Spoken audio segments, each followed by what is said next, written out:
11వ అధ్యాయము 6వ వచనంలో ఏమని సెలవిస్తున్నాడంటే, దేవుని యొద్దకు వచ్చువాడు ఆయన ఉన్నాడనియు, తాను వెదుకు వారికి ఫలము దయచేయువాడనియు నమ్మవలెను కదా. హల్లెలూయా. నిజంగా అండి, ఈరోజు ఈ ఉదయకాల సమయంలో ఎంతమంది అయితే వాగ్దానం వింటున్నారో దేవుడు మీతోనే మాట్లాడుతూ ఉన్నాడండి. ఏమని? దేవుని యొద్దకు వచ్చేవాడు. హల్లెలూయా.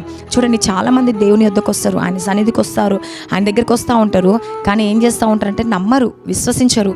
ఆ దేవుడు కార్యం చేస్తాడులే అని ప్రార్థించేసి వదిలేస్తారు. కానీ విశ్వాసం పెట్టరు. అవుతుందో కాదో, అవుతుందా కాదా, నా సమస్య పోతుందా పోదా అన్నప్పుడు, పోతుందా అండి? పోదు కదండి. హల్లెలూయా. ఎందుకు పోదంటే నువ్వు నమ్మాలి. మొదటిగా నువ్వు విశ్వసించాలి. దేవుడు నా పట్ల కార్యం చేస్తాడు, అద్భుతం చేస్తాడు, ఆశ్చర్యం చేస్తాడు అని చెప్పి నువ్వు నమ్మినప్పుడే, విశ్వసించినప్పుడే దేవుడు మీ పట్ల కార్యం చేస్తాడు. అందుకే ఏమంటున్నాడు? దేవుని దగ్గర వచ్చువాడు విశ్వసించాలంట. ఆయన ఉన్నాడని, తాను వెతుకు వారికి ఫలము దయచేస్తాడు. ఏందంట అండి? ఫలము దయచేస్తాడు అని ఎవరైతే నమ్ముతారో ఈరోజు ఈ ఉదయకాల సమయంలో దేవుడు తప్పక మీకు కార్యాలు చేస్తాడంట అండి. హల్లెలూయా.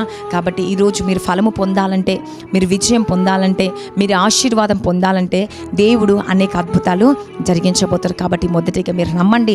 దేవుడు ఉన్నాడని, దేవుడిని వెతుకుతున్నాం, దేవుడు నాకు దొరుకుతాడని, నాకు ఫలం ఇస్తాడని మీరు నమ్మినేడలా దేవుడు మీ పట్ల అద్భుతాన్ని జరిగించబోతున్నాండి. హల్లెలూయా.